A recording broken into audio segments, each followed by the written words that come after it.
Hi Libra! Kamusta? Welcome back to Pinay Angel Tarot. This is your end of January 2025 general love reading para sa mga Libra. Tingnan natin ang energies connected sa'yo ngayon. Kamusta kayo guys? Comment present para alam kung nanonood kayo. Tingnan natin ang energies para sa, yung mga messages.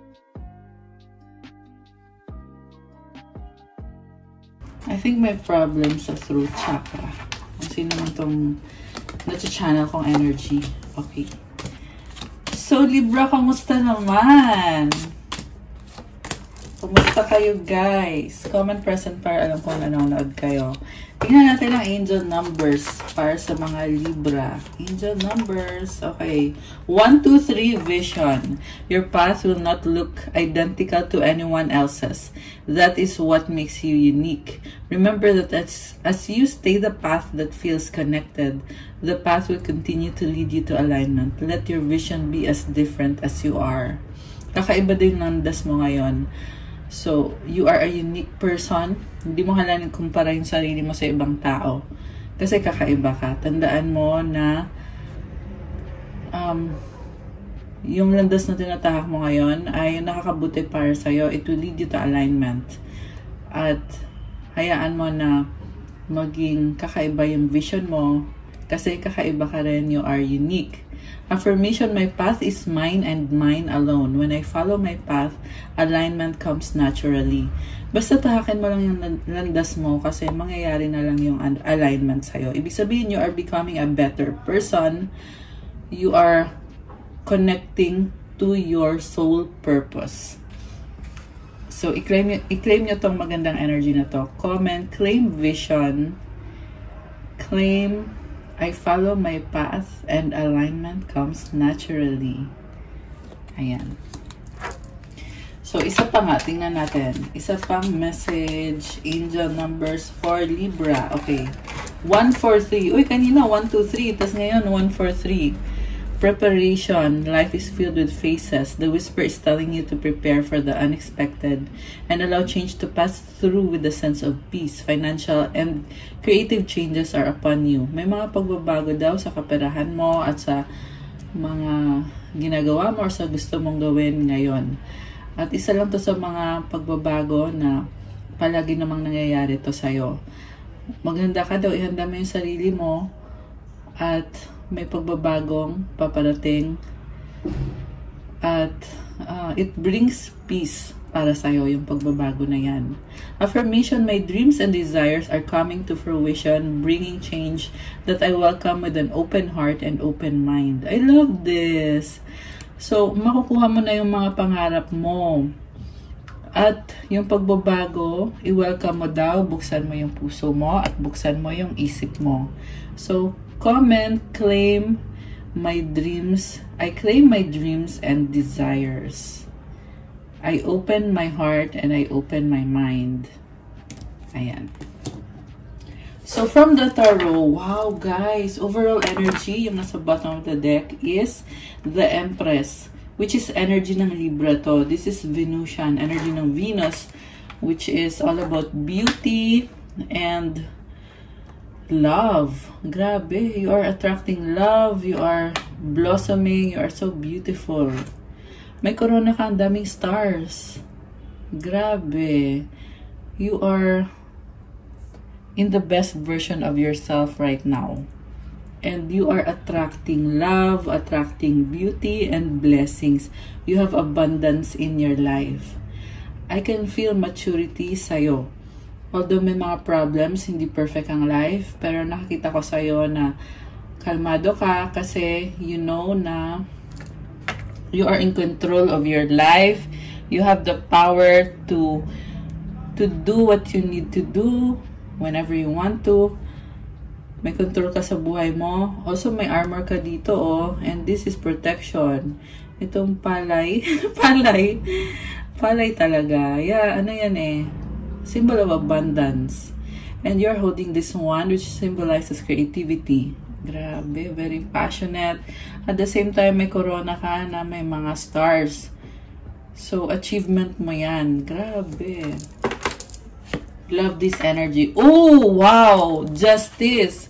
Ikaw din to, Libra. Ayan, oh. You are sobrang strong. Sobrang strong mo. So, you want to have balance in your life. And it's telling me here na you are ready, you are brave, strong, you have the power. Grabe, oh. King of Rods, you are so passionate. Okay, I can see someone you want to pursue love, and someone loves you back.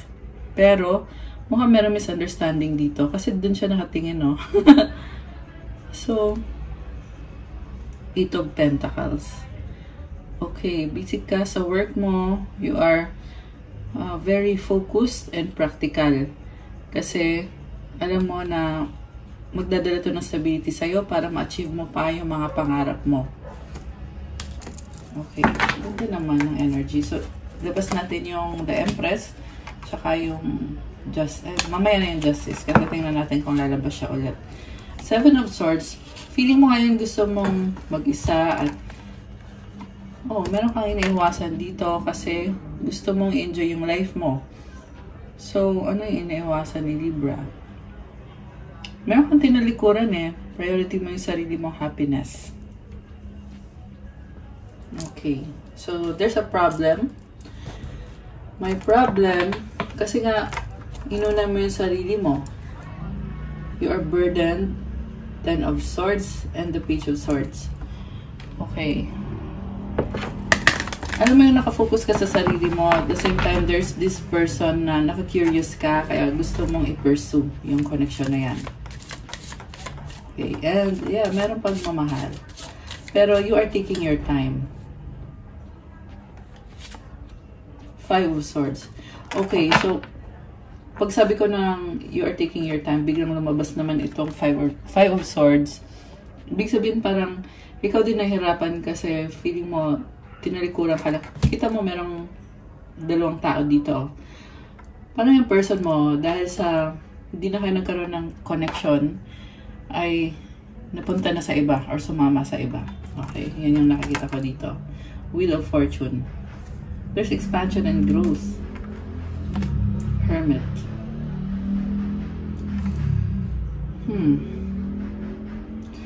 Marami ka pang ma-achieve at doon mo muna nilalagay yung focus mo. Pero ang totoo niyan is gusto mo i-pursue itong connection ninyo ng person na yan. 717 angel numbers na sa screen ko ngayon.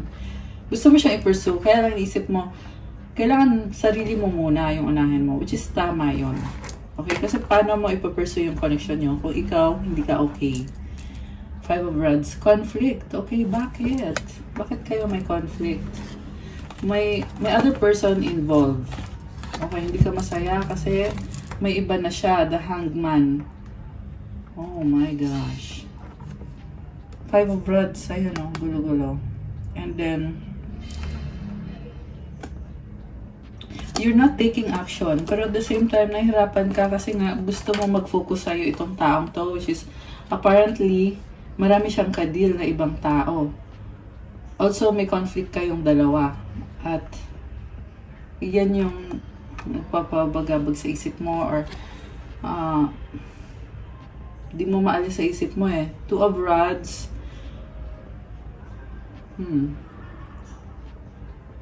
Dami mong gustong gawin, pero nasa planning stage. Ayan, planning, waiting, stalking. Mahal mo yung taong yan Inobserbahan mo lang siya. Okay, tingnan natin Ay, gusto mo lumabas ng isang to. Judgment. Oh, wow. So, parang it's time to make a move. Yan nasabi dito. 2 of Swords. You're opening your mind to the possibilities. So, yung cards dito, the World, 4 of Swords, the Hierophant, the Sun, wow, 3 of Pentacles, 9 of Swords, 9 of Pentacles, 2 of Pentacles, Ace of Pentacles, and the 3 of Swords. Okay, so, nagkaroon ng ending sa inyo ng taong yan, kaya kailangan mo mag-heal, mag-detach, and mahal mo pa rin siya kahit na nagkaroon ng ending sa inyo. Magkakaroon ka ng realization tungkol sa connection nyo, kung anong dapat ayusin, anong kailangan ayusin. At the same time, alam mo na may nag-iba na dito. Hindi na siya kagaya ng dati. Kasi nga, nagkaroon na ng ending. Although the sun is here, ibig sabihin, you are still optimistic na maaayos mo to. Gusto mong ayusin pa ito. Kasi yung iba sa inyo ay kinasal kayo sa taong yan, or this could be a soulmate or twin flame connection. Kaya nafe-feel mo na iba tong taong to, hindi to ordinary lang na fling-fling lang, or ano, this is really someone. And I just saw 1001 mirroring kayo. Ibig sabihin kung ano yung nakikita mo sa kanya, yun din yung ipapakita mo sa kanya. Guess nyo yun, guys. Okay, excuse me. Parang nahirapan kang magsabi sa kanya ng totoong nararamdaman mo for some reason. Oh, okay. Nine of Swords. Kasi nag-detach ka sa kanya. Oh my gosh. May pagsisisi sa part mo. Okay? Ikaw ba yung nang iwan sa kanya, or siya yung nang iwan sa'yo? Kasi nakikita ko dito, ikaw yung lumayo eh. Inuna mo yung trabaho mo, yung sarili mo. Also, busy-busy ka. At merong third party situation dito, guys. And dito yung 3 of Swords sa dulo. Parang nag-iba ka ng landas. Totally. Or kayong dalawa nag-separate kayo ng landas. May nakita din akong travel eh. Kasi yung sun dito, mukha siyang train. Alam mo yung, ano, yung naalala ko yung train ng mga pamangkin ko. Ganito itsura. Nakalimutan ko lang yung pangalan. So, yeah, mukhang train yung tingin ko dito. And train symbolizes travel. So, I see someone na nag-travel, lumayo, nagkaroon ng other party, other person. Pero for some reason, parang yung other person dito ay connected sa trabaho. Hindi siya love connection eh. More on partnership yung nakikita ko dito. Although, andito yung Hierophant. So, possible na involve yung family. Okay. And then, yung person mo naman, okay. Yeah, either isa sa inyo yung nagkaroon ng third party or pareho kayo. Okay? For some of you, pareho kayo na nagkaroon ng ibang taong involved. Kasi, lumabas din dito yung 5 of Wands kanina, which is showing me na maraming taong involved. Tapos yung person mo ngayon ay umiiwas sa'yo. Parang gusto niya i-prove mo na karapat dapat ka sa kanya. Kasi naliwanagan siya about this third party situation. And this is also someone na mataas yung standards. Baka may kadil kang Taurus, Leo, Earth sign, Capricorn, Taurus, Virgo, Air sign, Gemini, Libra, Aquarius. Although this can be any sign. So, yung person mo, nasasaktan siya kasi feeling niya binaliwala mo lang siya, parang binasura mo lang siya. Hindi siya mahalaga sa'yo at natutunan din niya na maging independent. Alam mo yon, parang ang sakit na nangyari sa kanya eh. Kasi nagkaroon kayo ng separation, tapos parang natutunan na lang niya na hindi ka mahalin. Nakakaiyak actually. Naiiyak ako. Ayan, tingnan mo naman to. Yung energy ng person mo is grabe yung pinagdaanan. Ayan, ramdam ko ngayon yung pinagdaanan ng taong to na parang sinasabi niya dito, sige, kakayanin ko nang wala ka. Hanggang sa dumating na sa point na natutunan niyang maging independent at magkaroon ng mga pagbabago. Totally nagbago yung buhay niya. 333 angel numbers on the screen now. At nagkaroon na din siya ng bagong person, 3 of Swords. Ayan, and kakalabas lang ng 333. And ngayon 345. So, nakikita ko ngayon itong person na single siya at meron na siyang ibang option dito. So, saan pa pupunta tong connection na to? Kung may iba na tong taong to, di ba? Tingnan natin ha.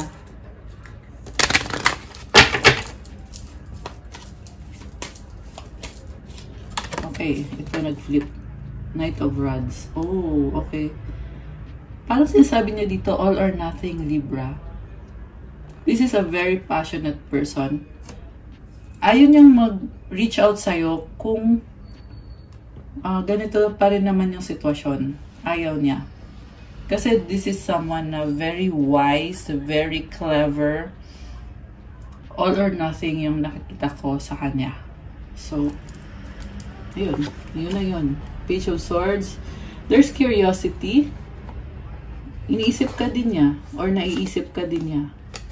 Knight of Cups. This is really someone na naghahanap talaga. Naghahanap talaga siya ng someone who could make them happy. Who could make him or her happy. The Tower.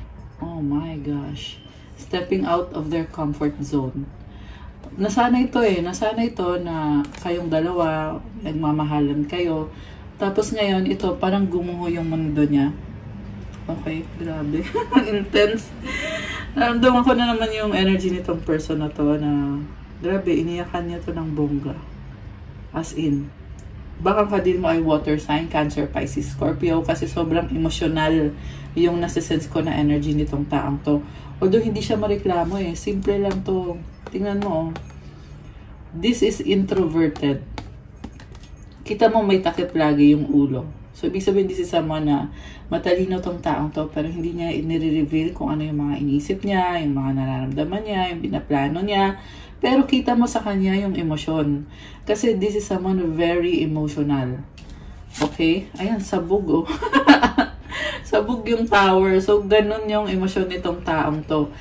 They can come off as a bit confrontational din. Kasi may energy dito ng Sagittarius So, baka ito ay merong Sagittarius sa chart or Sagittarius energy. This is someone na pag nagalit, yun, sabog talaga. Na, ibig sabihin, ilalabas niya talaga na galit is galit. Galit is real. Parang ganon. And then, at the same time, mabait siya. Mahaba yung pasensya. Parang ang dami niyang sinabi dito Dami niya sinabi. Ano to this is someone na may maturity. Marami nang natutunan sa buhay, pero hindi siya agad nagsasabi or nagsasalita. Kung there is no need for words, they wouldn't speak. Alam mo yung ganong klase ng tao. Kung hindi naman kailangan magsalita, ba't ka magsasalita? Ganon yung ugali niya. So, I feel like kulang to sa communication kasi nagtitiis tong taong to Yan yung energy niya Ace of Swords. So, they cut off the connection without looking back. Okay? Ganon yung ginawa niya. Ace of Cups. At nagsimula siya ng bagong simula. Alam mo, may nakita ko dito, reconnection sa inyo. Ayan, Ace of Cups, Eight of Rods. May nagbago sa kanya May memories, Six of Cups. Merong travel or communication. Grabe! The Magician. Alam mo, sobrang intense yung reading ngayon ni Libra. Parang naninibago ako. And then, Strength card. Okay. Very secretive person. Also, this is someone who knows what they want. Magician is here. Manifestor. Grabe. Ano isang sabi lang niya na ma-manifest niya? Ganun siya. Grabe. So, samantala, tingnan natin.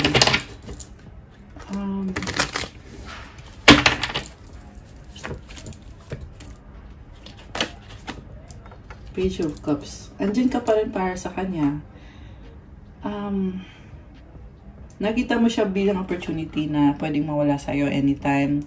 Napakagandang opportunity. Queen of Pentacles. Parang gusto mong iparamdam sa kanya yung the way ka magmahal.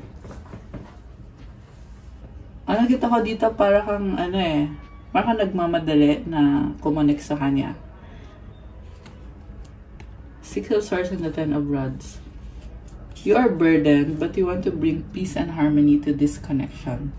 Ibig sabihin, may nakita kong pagtatapos ng isang problem, burden sa'yo. And at the same time, ipupursue mo itong person na to. Okay? Three of Cups. Okay, ito yung burden mo. Five of Pentacles. Kailangan magkaroon ng pagbabago dito. Connected sa mga tao sa paligid mo. Family, friends, karmic connection. Oh, okay. I see celebration, change, following your heart. Magdadala ng blessing tong connection na to. Ten of Pentacles. Star. Wow. Healing. Six of Rods. You will lead the way. The Lovers. And the Emperor. Oh my gosh. So, twin flame mo to. Kung hindi mo to twin flame, soulmate mo to. Libra. Grabe. I'm hearing... Sorry, natawa ako. I'm hearing kasi nababaliw. Nababaliw ka sa kanya. Ayun. Sobrang mahal mo tong taong to. Ayan o, the Lovers, tsaka Emperor. So, you want to control the situation. Na-activate mo yung masculine energy mo eh. Kanina, yung overall energy mo is the Empress. So, I can see na both Empress and... Yeah, kasi lahat ng tao, lahat tayo guys, lalaki ka man o babae, meron tayong feminine tsaka masculine bawat isa. So, activated yung feminine mo tsaka yung masculine mo. Ibig sabihin, you are really empowered, which is, sinabi ko din yan kanina sa cards mo. Sa unang mga cards na you are gaining balance sa energy mo. Kaya you are being called by your angels and your guides to step into this leadership role and to make a decision connected to love.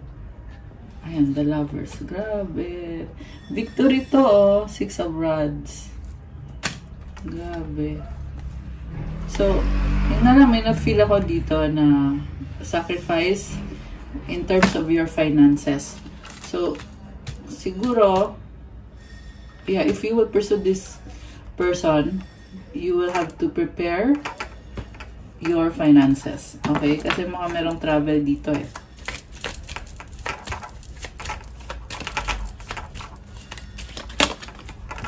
Knight of Pentacles. Okay, mabagal yung movement. Eight of Cups. The Devil. Mukhang nakastuck ka. Okay. Stuck ka sa isang situation na mabigat. The Moon. Emotionally, alam mo, Libra, emotionally nahihirapan ka ngayon. Okay? Kailangan mo you need to make your life more simple. Alisin mo yung mga baggages. Kahit na hindi mo nararamdaman, kasi isip mo, hindi, okay lang ako. Kahit sabihin mo okay ka, pero lumabas kasi dito sa energies mo. Ayan o, the Devil and the Moon. There could be someone influencing you negatively. Kaya lumabas itong mga cards na to. So, what you need to do is to clear your energy and detach. Kailangan mag-clear yan para ma-manifest mo itong good energies connected to this person na nakita ko ay merong pagkakaayos, merong pag-uusap, merong reconnection, possible reconciliation. Ayan o, Two of Cups, reconciliation energies. So, if you want to claim this and manifest this, you have to clear your energy. Okay? You can do deep breathing exercises. Marami yan sa YouTube. Mag-search kayo guys ng, oh wow, Queen of Cups is here. Wow. Love. So, yun, marami sa YouTube mga deep breathing exercise to clear your energy or deep breathing to remove negative energy. Try nyo i-search. Lalabas yan for sure. You can do deep breathing for 30 minutes, 1 hour. The longer, the better. Kasi mafe-feel mo yan. As in, magdi-deep breathing ka lang, mararamdaman mo na unti-unti nakiklense yung energy mo if you do it every day. Ayun guys.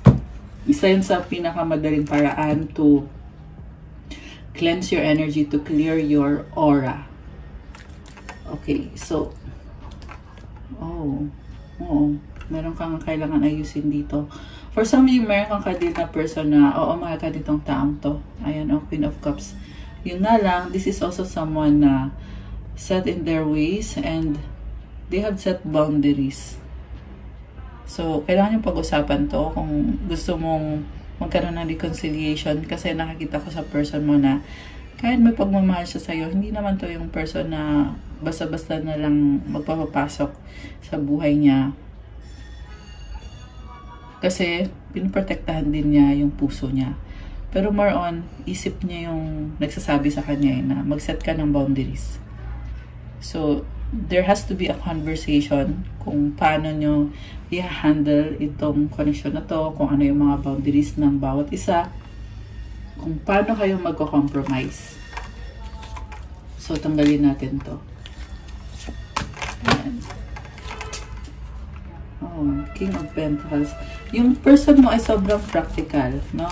And this is also someone na always yan, nagkikare yan sa'yo kahit hindi kayo nag-uusap, pero alam mo na this is someone who does care for you. Knight of Swords. Oh, may mabilis na energy. King of Swords. Oh my gosh. So, grabe. Death. Transformation. Page of Pentacles. Alam mo, may nakita ko mga realization. And at the same time, may cycle talaga na hindi healthy, na nagtatapos. At bumabangon eh. Merong bumabangon. So, yung person mo, mas nagiging smarter siya. Kasi mas ginagamit niya yung utak niya ngayon sa mga desisyon niya sa buhay. At, kumbaga parang nagsisimula pa lang siya ulit sa buhay niya. Ibig sabihin may impact sa buhay nitong taong to yung separation na nangyari sa inyo. Baka may kadikang Scorpio kasi itong death card ay energy ng Scorpio. Or air sign, Gemini, Libra, Aquarius, although this can be any sign. Or baka meron yun sa chart niya. So, itong person na to is masakit siya magsalita, no? Pero, nag-heal kasi itong taong to eh. Death, oh. May nagbago, may nag-end dito eh. And then sa ending na yan, ito na siya, Page of Pentacles, unti-unti na siyang bumabangon. Okay, what's next dito sa taong to? Okay, so bottom of the deck is 8 of Pentacles. Parang bahay. Merong ginagawa sa bahay, merong inaayos sa bahay, may pinapagawa. Okay, ayan natin ah. What's next for this person? High Priestess. Wow. Alam mo, tahimik lang tong taong to. Pero, this is very intuitive. Ayan, mataas yung intuition. Baka may kadikang Pisces or someone na may ganon sign sa chart.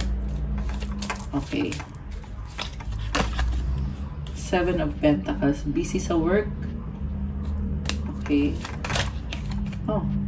7 of Cups. Daming options. Oh my gosh. So may tinitingnan siyang options. 9 of Rods. Okay.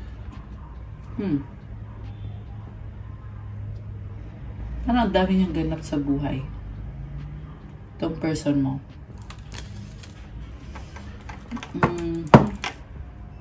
Three of Rods. Hinihintay ka niya. At the same time, meron din siyang tinitingnan na options. Okay. 7 of Rods. May boundaries talaga dito.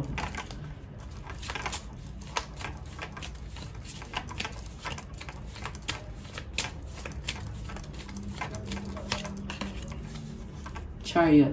Wow. Alam mo, nakikita ko sa'yo is ilalaban mo pa tong connection na to. The Fool. Maaring biglaan. But this is also a risk. King of Pentacles. Kasi hindi mo kaya na mawala tong taong to. At hindi balance eh. So, gusto mong balansehin. Six of Pentacles, the Magician. You are ready. King of Cups. May pagmamahal dito. So, ano pa mga paparating na love energies between Libra and this person? Alam mo, nagmamahalan kayo. Voids. Avoid rushing to fill voids with love. Seek inner fulfillment first.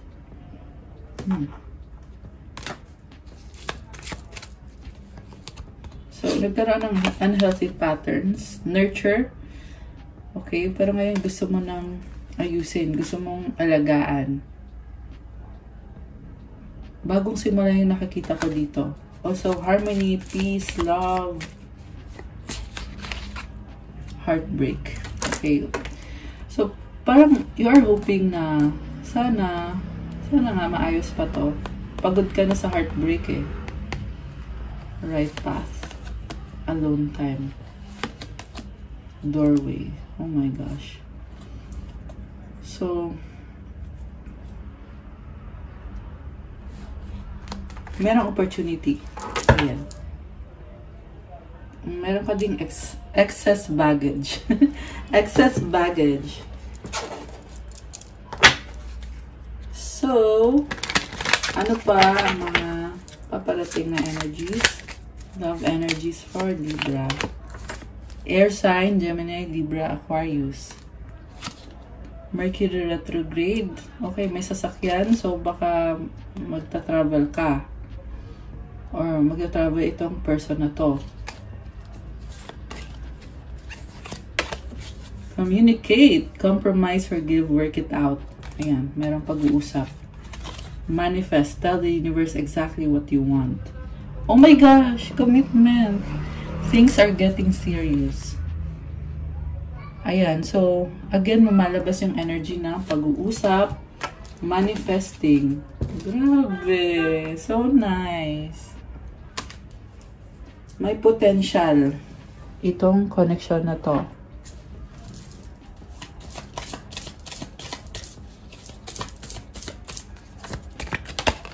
Labyrinth. Okay, naguguluhan ka.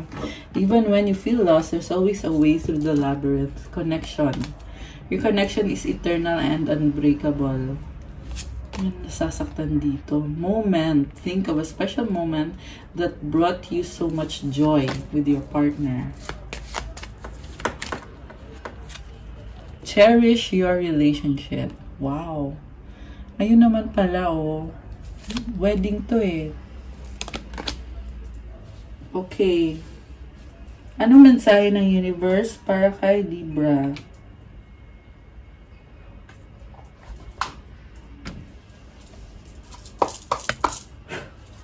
Mensahe ng universe para sa'yo. Dalawa. At kuha din kita ng message galing sa person mo. Anong gustong sabihin ng person ni Libra?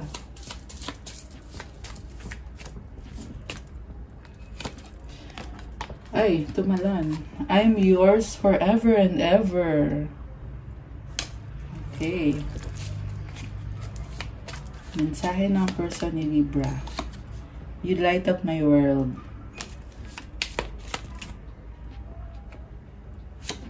My love for you is stronger than ever. Oh my gosh. One more. Can you hear me whisper your name? So, from the universe, attack, pain, fear, judgment, and any form of separation are merely calls for help. So, kumalma ka, kung nagsastruggle ka, kumbaga temporary lang yan, yung struggle mo. Kaya ka nakaranas niyan, kasi tao ka lang. 333 angel numbers. And bago yun, 2332. So, mirroring kayo. Wait lang. Nalaglag kasi yung speaker. Kung narinig nyo, may nalaglag. Okay. Mirroring kayo. So, kung ano yung pinagdadaanan mo, ganun din yung pinagdadaanan niya. Minsan naman, napagdaanan niya na bago ikaw. Or napagdaanan mo muna bago siya. My happiness is a direct reflection of my level of faith in the universe. this is so nice. Kapag masaya ka, ibig sabihin, may tiwala ka kay universe na ibibigay niya sa'yo kung ano yung minamanifest mo. So, be happy always. Ang ganda nito, maraming stars, tsaka merong heart dito. I love this. Ayan. Okay, guys. That's what I have for you, Libra, for your end of January kapalaran, love reading para sa mga Libra. Thank you for watching. Please like, comment, subscribe, and hit the notification bell. Kung kailangan nyo ng gabay, you can book a private reading. Message lang kayo sa Viber or sa WhatsApp para mas mabilis. Nasa description box po yung contact details. And check out my Instagram if you want to start your crystals journey. May mga crystal bracelets na tutulong sa'yo sa manifestation mo para gumanda yung energy mo and to help you manifest faster. Marami at iba-iba yung benefits. So, tingnan nyo na lang doon. Follow din po ng Instagram ko kasi kailangan ko yung support ninyo. Thank you, Libra! Have a good day. God bless you all. Stay safe and I'll see you again soon. Love you guys. Bye!